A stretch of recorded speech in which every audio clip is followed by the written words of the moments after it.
गौ माता की, गौ माता की, पथमीना गौशाला की, अनावड़ा हरिओम गौशाला की, गौ माता की।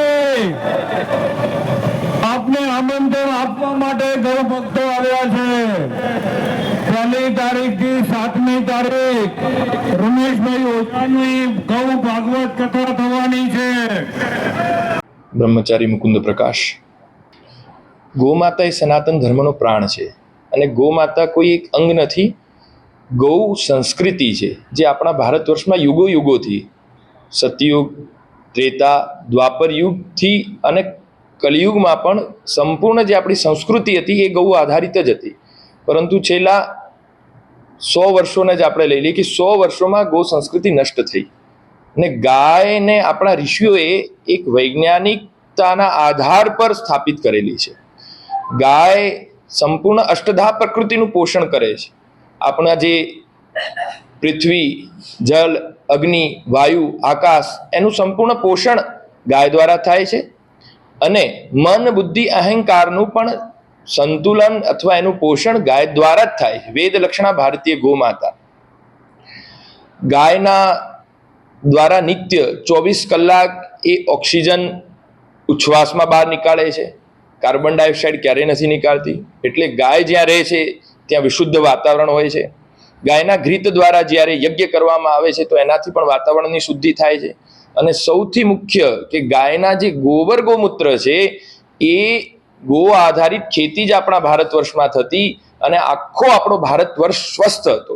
અર્થાત સ્વાસ્થ્યની દ્રષ્ટિએ ગાયના ગવ્ય એ સર્વશ્રેષ્ઠ છે। એના દૂધ, દહીં, ઘી સાથે ગોબર ગૌમૂત્ર પણ અનાજ, ફળ, સબ્જી એના જે ખેતી થાય એના દ્વારા તો એ શરીર માટે, સ્વાસ્થ્ય માટે પણ સર્વશ્રેષ્ઠ છે। આર્થિક રીઢ મજબૂત કરવા માટે અને એ સાથે સાથે ગાય દ્વારા સામાજિક સમરસતા પણ જળવાઈ રહી છે।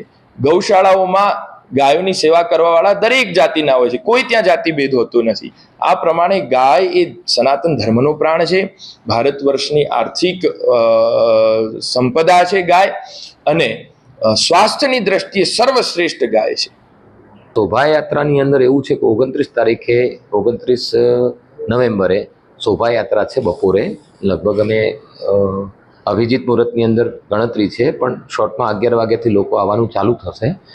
તો પાટણ પ્રોપરના સખી મંડળો, આસપાસના સખી મંડળો અને બીજી સંસ્થાઓ જોડાયેલી છે। તારીખ એક દિવસનો વચ્ચે ગેપ આપ્યો છે કેમ કે વ્યવસ્થાના ભાગરૂપે, અને 1 તારીખથી રમેશભાઈ ઓઝા, પૂજ્યભાઈ શ્રી, એમની ભાગવત કથા આખો અમે ગૌ મહોત્સવ, અણહિલવાડ ગૌ મહોત્સવ એનું નામ આપ્યું છે અને આમાં લોકોનો સહયોગ ખૂબ છે અને મેન વસ્તુ એ છે કે ગાયના માધ્યમથી લોકો ધર્મ સાથે જોડાય એના માટેનો કાર્યક્રમો છે। તો વિવિધ કાર્યક્રમો રાત્રે પણ થશે। કોરબાઈનું મામેરો છે, ગાયને લગતા બીજા નાના મોટા રાત્રે પણ કાર્યક્રમો છે।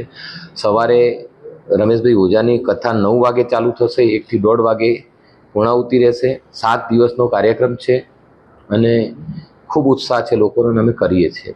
હોર્ડિંગ ગામડે ગામડે અને ગામડે 1501 ગામની અંદર સ્પેશિયલ આમંત્રણ માટે ગૌરથ અમે ફેરવીએ છીએ, એટલે એના દ્વારા લોકોમાં જાગૃતિ પણ આવે અને કથા માટેનું આમંત્રણ પણ થાય, એટલે એના માટે અમે અમારા એ ચાલે છે કાર્યક્રમ। ગાયના માધ્યમથી ધર્મ સાથે જોડાય।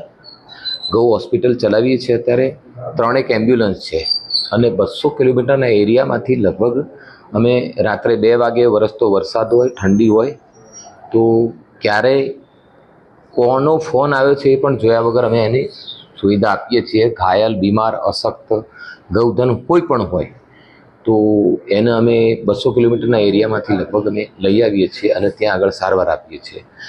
એક ગાયની મોટી ટીમ છે અને મૂળ લોક ભાગીદારીથી, સ્થાનિક લોકોના સહયોગથી આ ગૌશાળા સરસ રીતે ચાલે છે। એક ગાયથી શરૂઆત કરી હતી 2013માં, આજે લગભગ 1600ની આસપાસ ગૌધન છે અને એક પણ ગાય પોતાના પગેથી ચાલી નથી આવી।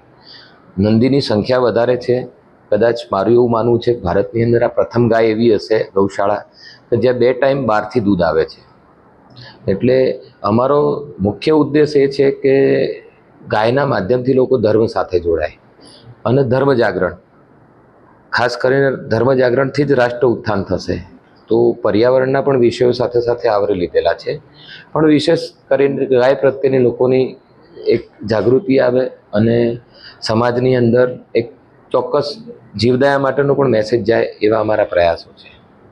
તેમના ગામની અંદર બોલાવી પૂજન કર્યું, સન્માન કર્યું અને આ ડેર ગામની ધરોહર ધરતી ઉપર ગૌ માતાના આશીર્વાદ રહે એવું અમે પણ પરમાત્માને પ્રાર્થના કરીએ છીએ.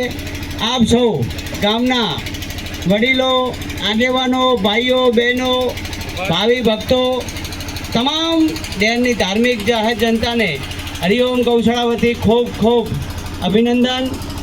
બસ જય ગૌ માતા, જય ગોપાલ.